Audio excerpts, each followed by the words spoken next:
We've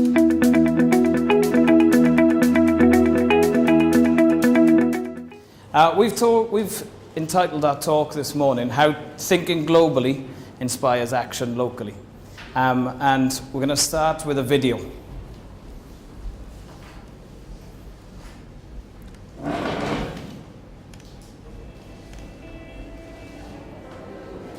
does it mean to be a global citizen? To me, Is that it, sir?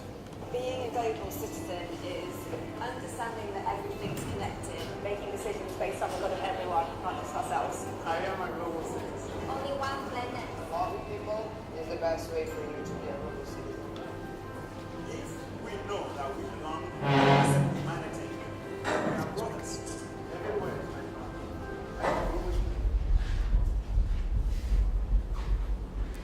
I think it's not, perhaps not, the volume isn't coming through anyway. Okay, the idea of the video, apologies for that, is that it was an interview asking lots of different people about that question. What is it that makes you a global citizen? And in the video, people are just given that answer. So just think for a moment for yourselves. What is it that makes a global citizen? It's about, and we'll explore this morning, it's about connecting with people in the world. It's about the fact that you hear the people say the phrase many times that the world seems to be shrinking, that our borders are breaking down, that technology is changing the world. And there are so many things that make somebody a global citizen. And we'll explore that this morning. I think part of global citizenship is, I guess, challenging stereotypes. So I'm from Scotland, so for a lot of people, particularly since I moved to this part of the world, when you say you're from Scotland or you meet someone who's never been to Scotland before, these are the kind of images that immediately spring to mind. Groundskeeper Willie, Braveheart, William Wallace. I've played rugby for the UAE since I've moved here, and I've met a lot of interesting people and travelled along the way. And visited a lot of interesting countries, and the conversation inevitably comes round to when you meet someone new, so where are you from? You say, oh, Scotland, and often you get that, William Wallace, Braveheart, Robert the Bruce. And that's, at least it's a start in terms of global content and global citizenship.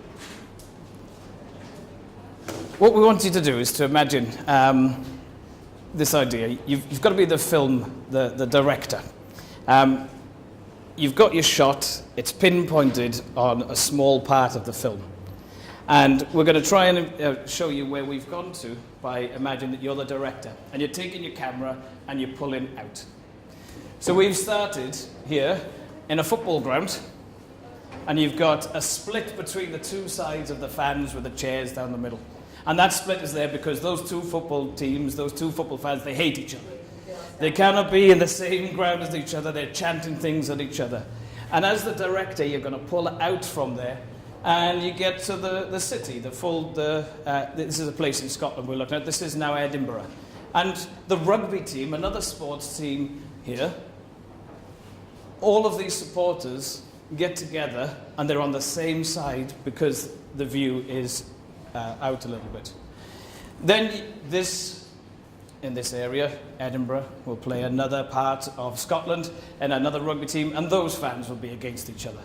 Then you go, you're still the director, you pull out a little bit more and you take into account the whole country.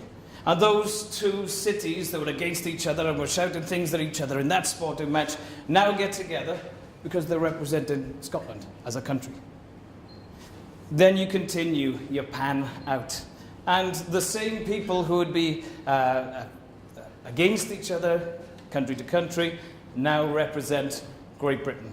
And you zoom out, and they represent Europe. And you zoom out, and eventually there's the view of the world. And the idea that those people, from such a small angle, eventually see the world and appreciate people in there. And what we try and do with this is, instead of starting zoomed in with what we've been trying to do in our school, and what we're saying is thinking globally can inspire action locally. And we want to, instead of keeping it panning out, as the directors, we start with the widest possible view. We think from the largest possible scale, and then we focus in and we zoom into what actions need to occur in which areas to have the biggest impact.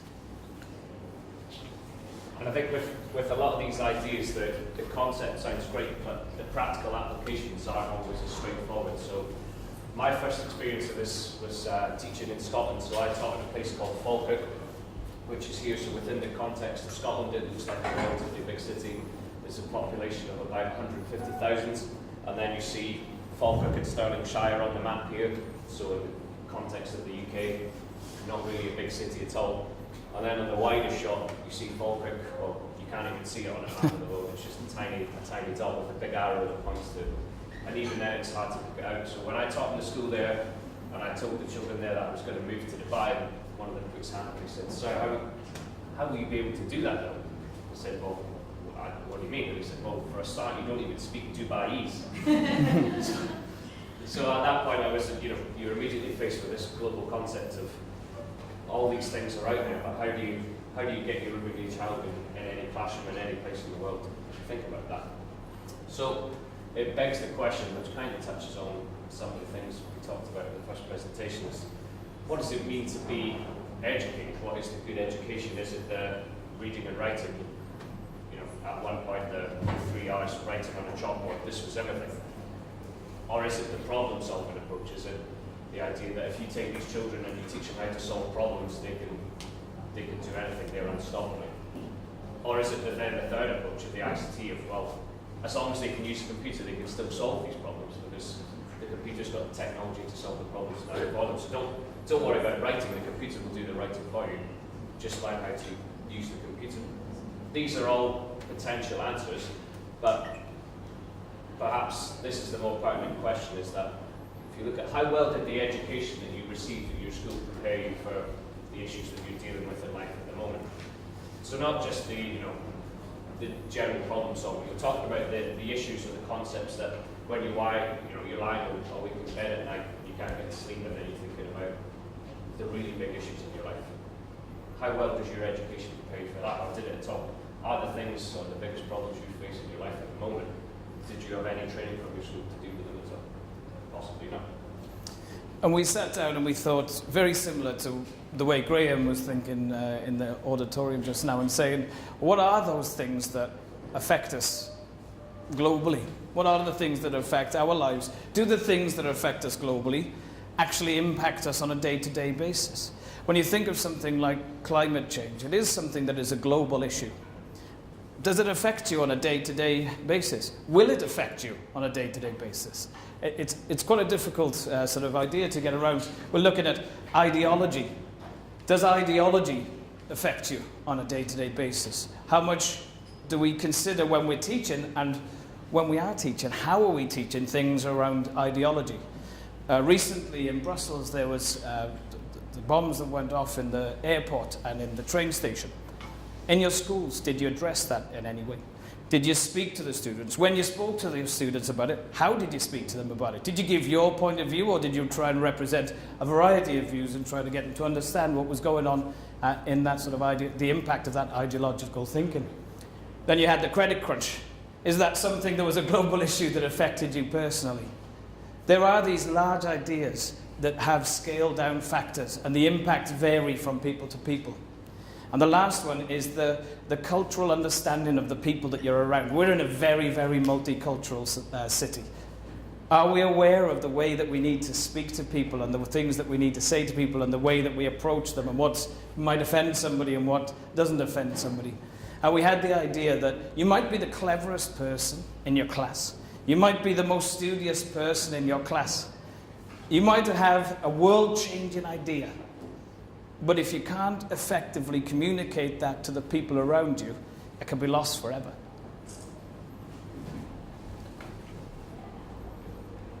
So this is what you've got to consider. What is more dangerous? Is the lack of exposure more dangerous than the exposure?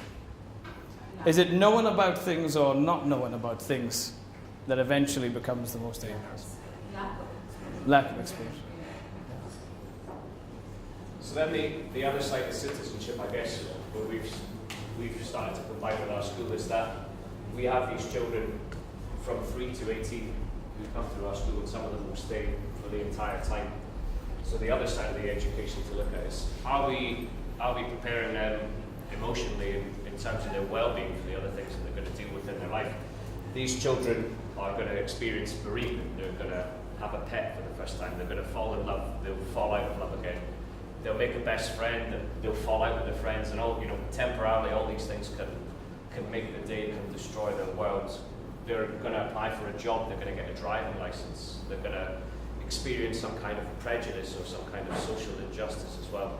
So as well as these big issues, there's these what seem like smaller issues that happen in their life as well. But you can see that the threads start to appear from these day-to-day well-being issues and teaching them on the global perspective as well. And what we're doing as a school, and we've got 2 primary campuses and a secondary campus, and what we're looking at and developing at the moment is that practical side of things and how we can approach and develop and get children to be able to do all of those things as well as become educated, because those are the things that will really make them the world changes that we want them to be. And the children that we have in our schools are growing up in a completely different world to the world that we grew up in. Technology has really changed that by the way that it links people globally, that it breaks down borders, that in some respects there aren't any borders with technology. There's Facebook, I read this week, is now the biggest country in the world, if it was combined as one country. It's more people than China. It's absolutely huge. But all of these people are now connected, and this is the thing. You know, I was listening to a comedian who was sort of going into his speech about how in the future he said, you know, we'll look back and we'll laugh and say, remember these borders? You know, you couldn't go to this place, you couldn't go to that place, and he talks about the fact, you know, remember a migrant was just somebody who is here, who used to be over there, and that's all that makes them that. So there is a change coming. So this, what that leads to is the concept that you're a unique representation of your culture in a way that wasn't accessible before as well.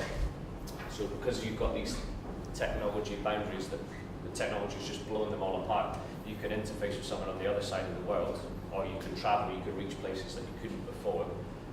But you might only get one chance to do it, and it comes back to this $1 million idea concept of you've got one chance to represent yourself to a new culture. So when in our school I organised a trip to China, and when we go to Tiananmen Square, we're tourists there, but there are also tourists from rural China, and this will be their one trip, and they've never seen people from Western countries before, so to them we're fascinating, they want to take pictures of us as well.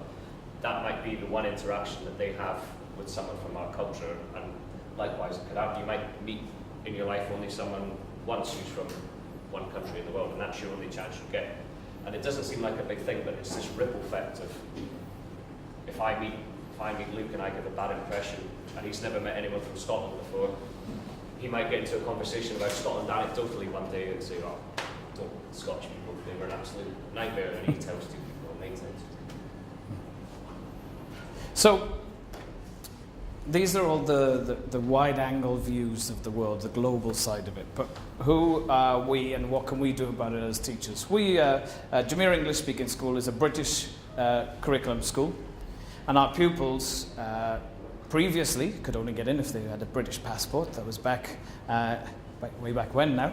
But obviously that's changing, and anybody can apply to the school. But there is still that side that the school wants to hold, to a certain extent, some of its British values. It's also based in Dubai, in the United Arab Emirates, and we want our students to be able to understand the country in which they live, understand the people who make up that country, and understand the cultures. These are the things, culture, identity, heritage, traditions, values, and ethics, that are important to understanding that. But don't forget, they're also probably not from Dubai as well. There are lots of, I think this is the next slide.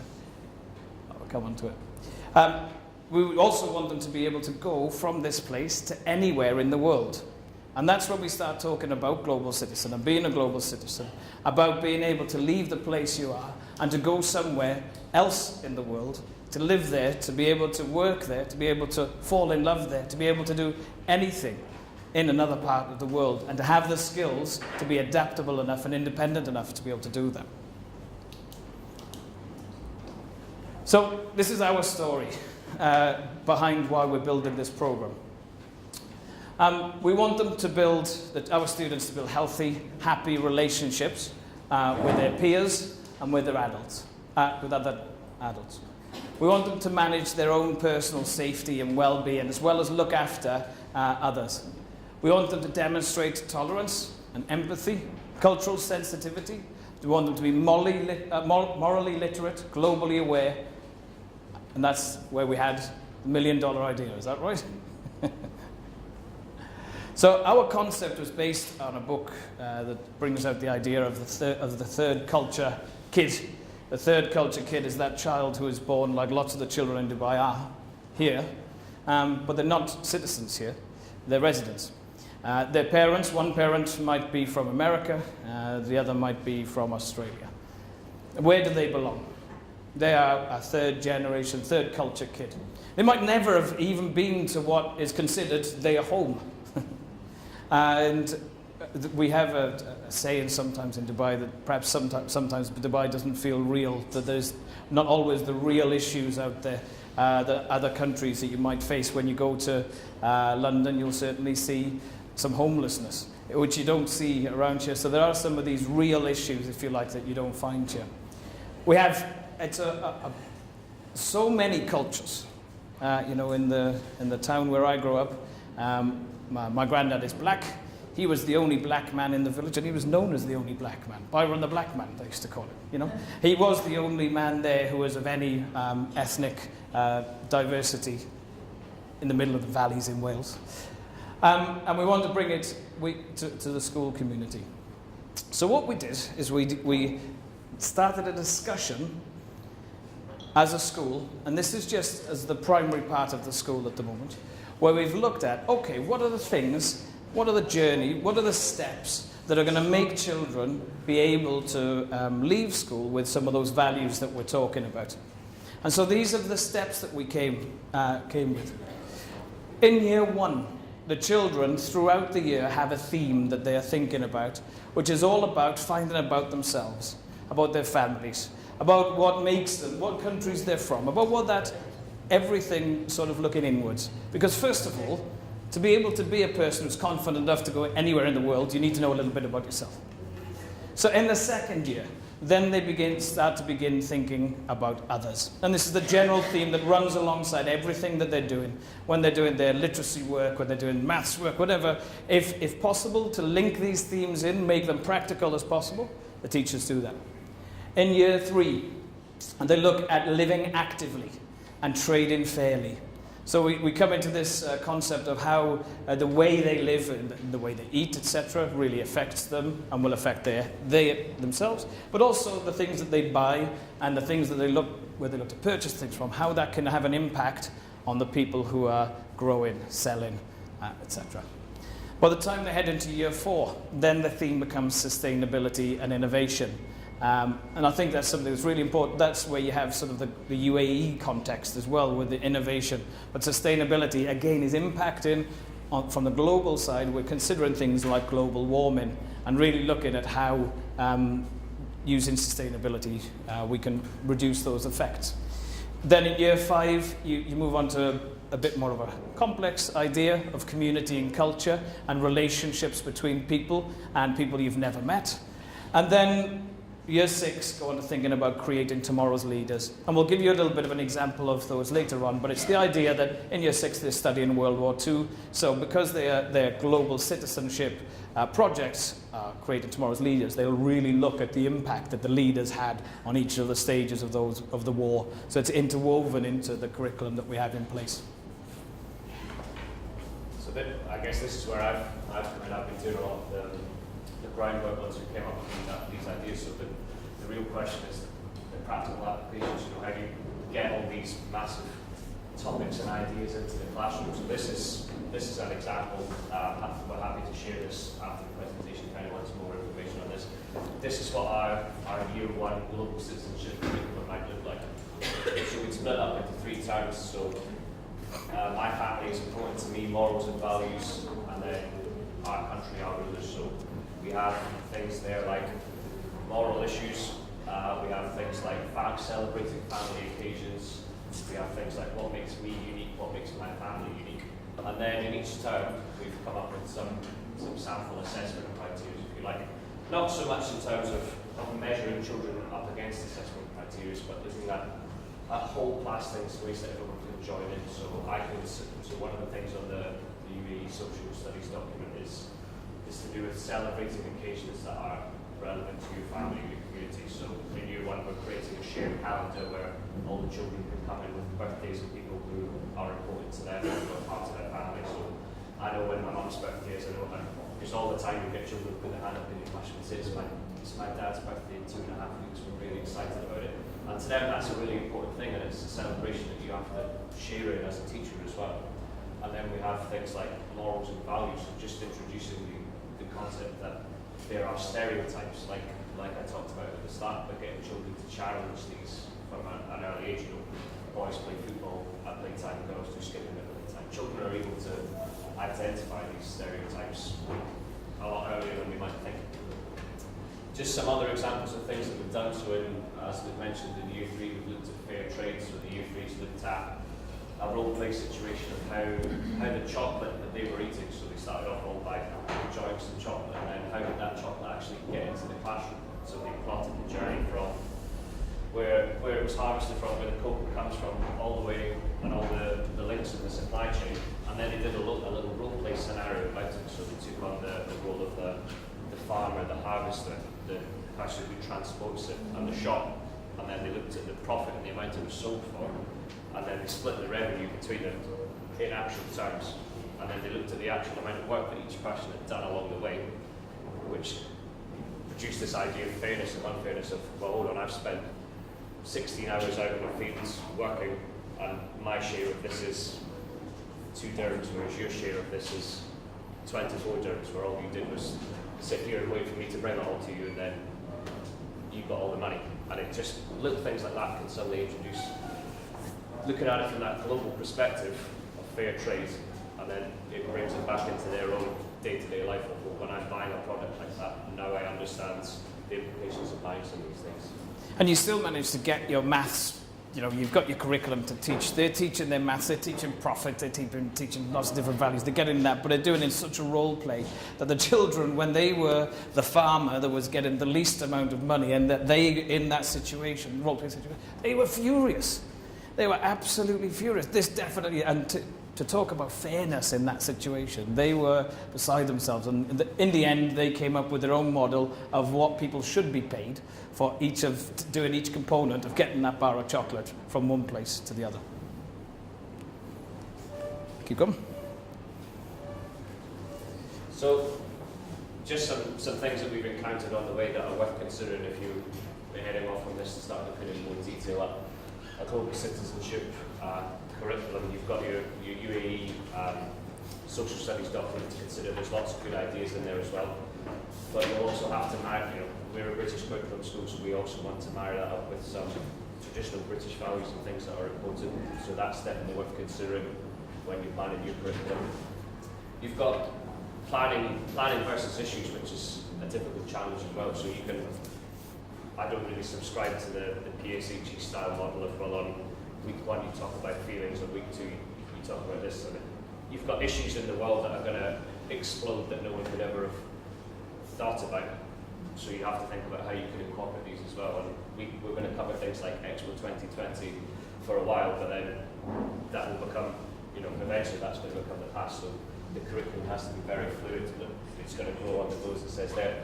And a relative lack of guidance, but again, I don't think we should look at that necessarily as a limitation. I mean, we've got a chance to make a curriculum here about global citizenship that doesn't exist yet, so you can literally take this as wide as you want with issues that are relevant to your children.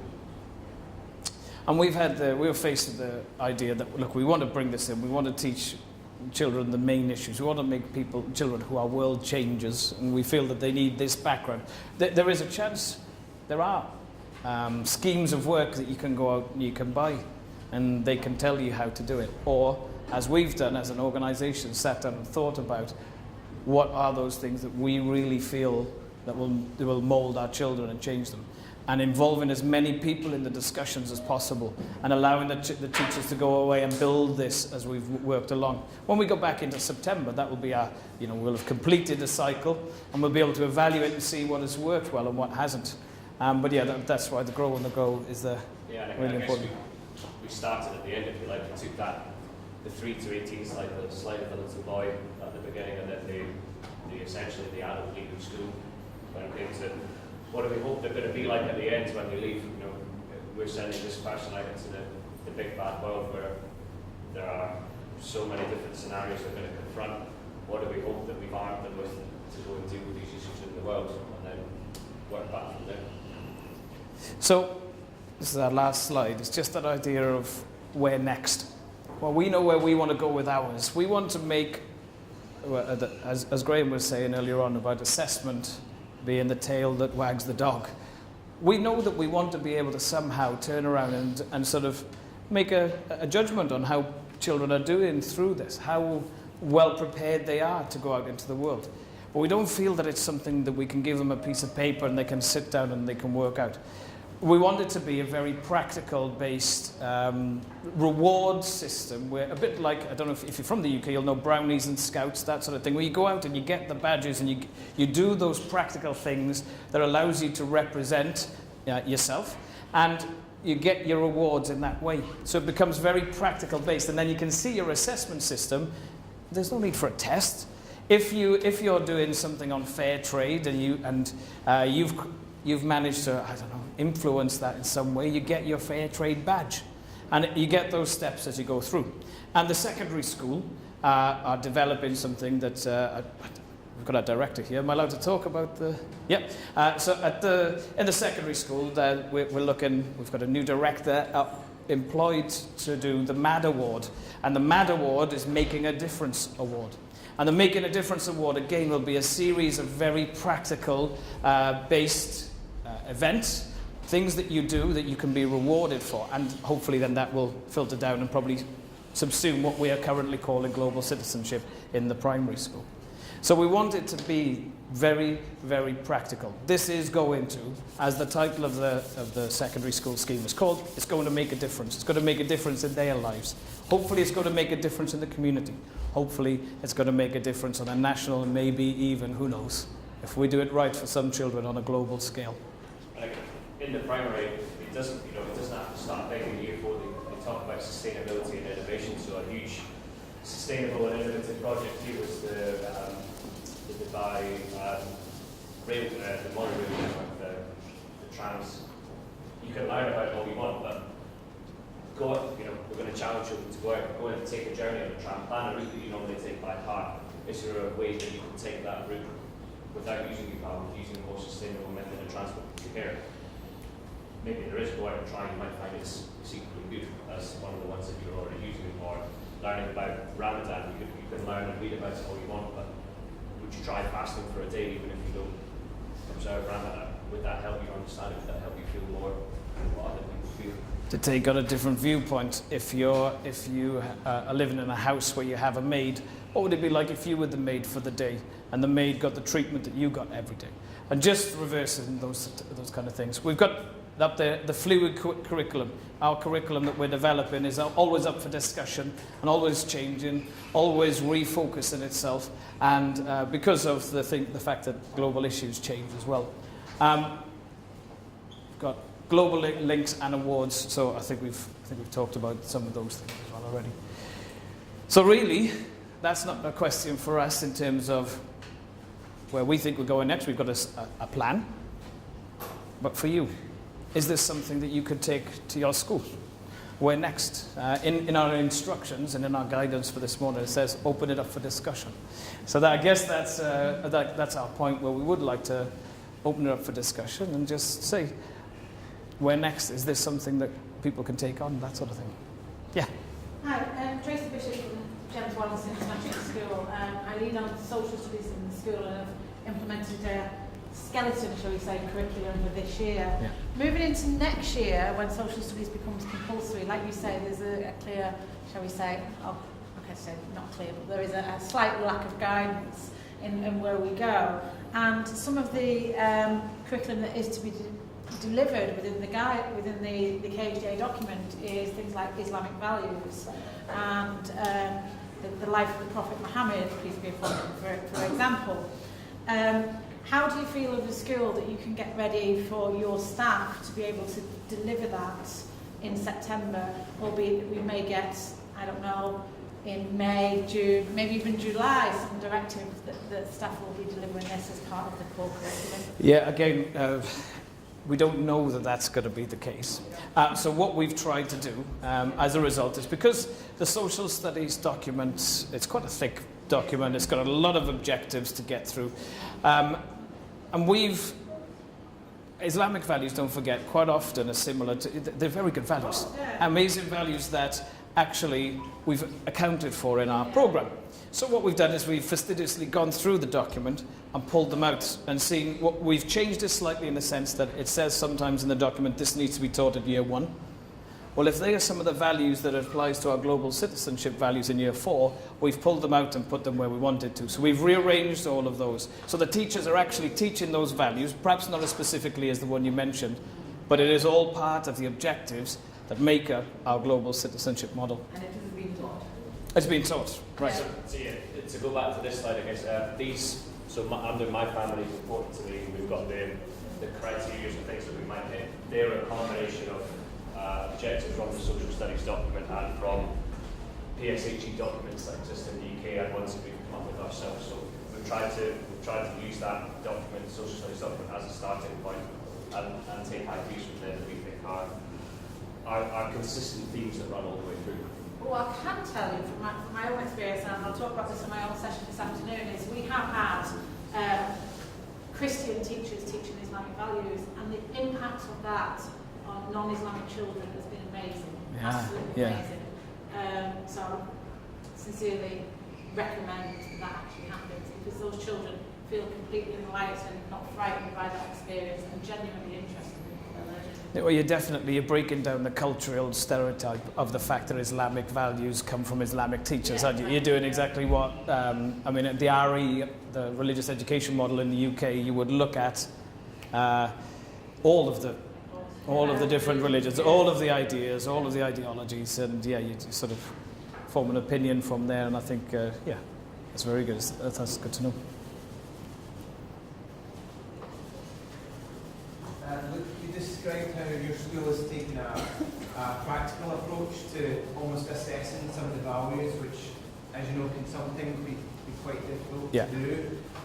Is it something that you did at the start? Did you map out all the areas that you wanted the students to develop skills and values in, and then work towards the badges that you described? So we started with coming up with the journey. So we tried to we looked at the issues. We did we talked about zooming in. We looked at what the major issues were in the world. And then we thought, okay, we zoomed in enough to the point where we thought, how can we teach them, how can we start them on that journey to get to that stage of being able to deal with some of these issues? How can we make them these world changes? And we just had the titles. That's it. These are the things. This is where we want to go. And we had nothing else. And then, so, the teachers obviously were saying, what do we do with this? You can't just give us an idea and expect us to teach it. But we had some support, lack of guidance, but some support from things that we had to do, like the social studies, like PHSE in the UK, things like that. But we gave them time to plan it, to come up with ideas, to think about different ways that they could get children to learn about themselves, think about ways they could teach sustainability and innovation. And they came up with then the objectives. And then we've got a focus in the school at the moment that really comes from foundation stage. And that's really get the objective and then come up with the activities afterwards. Once you've got those objectives and they're in place and you've got that straight, these are the things that we really need to teach them. You'll find your teachers are so creative, and then the teachers were the ones that came up with the rewards that go alongside the activities they created that came from the objectives that were from the ideas that came from our global perspectives. So I guess so we started here with what Luke said, then we went to this point here. The part that we haven't included on this is for each one of these assessment ideas, if you like, we're now starting to come up with, as Luke's mentioned, activities that lead to those. So learning about my family, so in year 1 we start off with a really basic making of a family tree and then looking at how people's family trees are different to each other. So that's the activity that we've come up with for that. Then talking about celebrating occasions, we have the shared calendar that children are contributing to. So it could be a religious festival, it could be a birthday. So everyone's bringing. There isn't one sort of a one criteria for all the kids. The things that we bring will all be completely different from each other. And some of them, like family tree, you can come up within seconds of writing them. Some of them are obviously a little bit more challenging. But we were just talking this morning about the sustainability and innovation, which is one of our ones in year 4. So an idea with that is a project that we'll run through where we'll collect water bottles that are left throughout the school year. So it will be a 2-part challenge. The concept of being a water snob, where you buy a plastic bottle of Masaki water and you drink it once and then you throw out the bottle, when actually if everyone has a bottle at the start of the year, there's no reason why the plastic is basically indestructible. If you wash it, there's no reason why you couldn't use that plastic for the whole school year. Can anybody do that? And what kind of innovative object can we make with all the water bottles that we find throughout the school? If there's a sports day and parents come and they have a bottle of water and then they leave the bottle, can we collect all these and do something with them? Like I say, some of them are, some of the things from the social studies document are a little bit more tricky to come up with, but then at that point that's what we're trying to, rather than me sitting in an office trying to brainstorm ideas, we're trying to give it to the teachers at that point and see what they can come up with as well. And I think when you think about it as a through school, as to where is this going to end up? Okay, we're doing these small little projects when the children are 5. If we're getting this right, where are they going to end up? I know the children, I think it was year 12, 13 recently, went to Cambodia as part of a project. They worked together to build a house. All right, so do you know? Vietnam. Vietnam, where they built a house together for someone to live in. There are the practical side of that, of where you can end up if you're getting these values right, is phenomenal. And really, I think we're just starting this journey where we'll end up in the next 5 years, and what children will be doing and the impact they'll be having at that point, especially by the time they're sort of 18 years old, we hope will be much greater than that as well. It's definitely not easy to plan it all out, but I guess we're trying to get on the road before anybody else and do what we think is right and get out and explore it for ourselves and learn by doing it, and hopefully in 2 years' time we started with a skeleton and we'll have something that's really complete that we constantly maintain, rather than we don't want to sit back and wait and see what else comes. We're trying to push ourselves out there, and so that's what we're happy to share this with anybody if anyone wants to borrow or come in and have a look at what we're doing. Help us develop it. Yeah. I'd just like to say congratulations on creating a framework for social studies. A lot of things you seem to focus on, but also, which I think everybody should all take into consideration, is that a lot of it is philosophy and logical fallacies and things like this. Do you guys have any kind of training programs for your teachers? I mean, who works with, if we can have a show of hands, if you don't mind, who works with this sort of stuff every day? Social studies and English maybe? English. Yeah, okay, I mean too, okay. My point would be is that, I would definitely try and get some philosophy training for this, because philosophy for children deals with cultural sensitivity, morality, truth, and understanding logical fallacies, even talking about Vietnam and the bottles, that's all logical fallacies, that's all philosophy.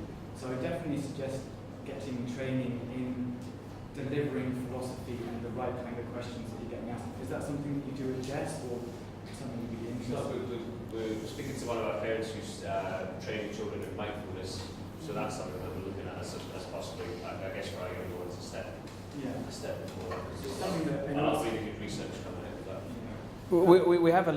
We focus on the type of questions asked. That is an important thing, because if you can't ask those questions, then you can't head down that journey for sure. But do you do that in your school? You say no. We've only just started. I mean, we started having training for the P4C, as we do in the UK, and it's already starting to have some effect. But I think, especially in Dubai, that can really be developed, because some of those skills and some of the way of thinking, divergent thinking, convergent thinking, the way about thinking about the problems and these big problems, as you say, really would, I really think would benefit the students. So yeah, something really. Some scary topics to talk about when you start to get ideology. Yeah. I don't think you have to know the answers. Values Yeah. in year one, right? Yeah. I mean, that's heavy stuff. I mean, I'm sure that you found a nice way of putting into the students, the rabbit's dead, I'm really sorry the rabbit's dead. Well, we have some chicks that we breed in the year group, and we have the eggs are incubated at the moment, and hopefully they'll all live. Yeah, possibly. But they might not. Yeah, you know. So yeah, there are ways that you make it again very practical. That you do. Yeah. A good starting point that I find is we talk with the really young ones about different types of secrets, which is a big concept as well, about good secrets and bad secrets, and who's kept a secret from someone else, and you could say it's never right to keep a secret, but then whose dad has done something and said, don't tell your mum, that's a completely different type of secret. You know, then suddenly it's okay to keep that secret, but then if someone else says, well, don't tell them that, or else, you know, you can start to build in it. That is philosophy. Yeah. Everyday examples. And the point is, you don't have to have all the answers. Actually, all you need to do is be able to ask the right questions so that the children can think of their own answers. Yeah, exactly. Yeah. I mean, we're actually trying to develop some of that because we're an IB school at the top, and so a lot of the philosophy is working down through secondary, and we'll get down to these guys at some point through that. This is part of what we're calling this MAD project, this Making a Difference project, because I suppose what we're trying to achieve with that is for just students to go anywhere in the world and be able to navigate with that new context. Yeah, and judge those morals and ethics, how to deal with it. And have the skills, whether they are the emotional skills, the moral values, and also the practical skills to be able to be transported into a totally different context. That is, I think, what global citizenship is actually ultimately about, is can you navigate the world seamlessly? And also even to challenge when you do go to another country and things are wrong, essentially. There are countries in the world where there are social injustices going on, and you have to recognise them and do something about it, because you probably often have more power than the locals themselves. It's also, as the talk is called, thinking globally and acting locally as well. It is about the impact that we could have in Dubai. If any of those things that you're talking about, if they're going on here, do we as adults and as children, do we ignore some of those things sometimes because our lifestyles are as comfortable as they are, or are we dealing with the issues that we need to be dealing with? Yeah.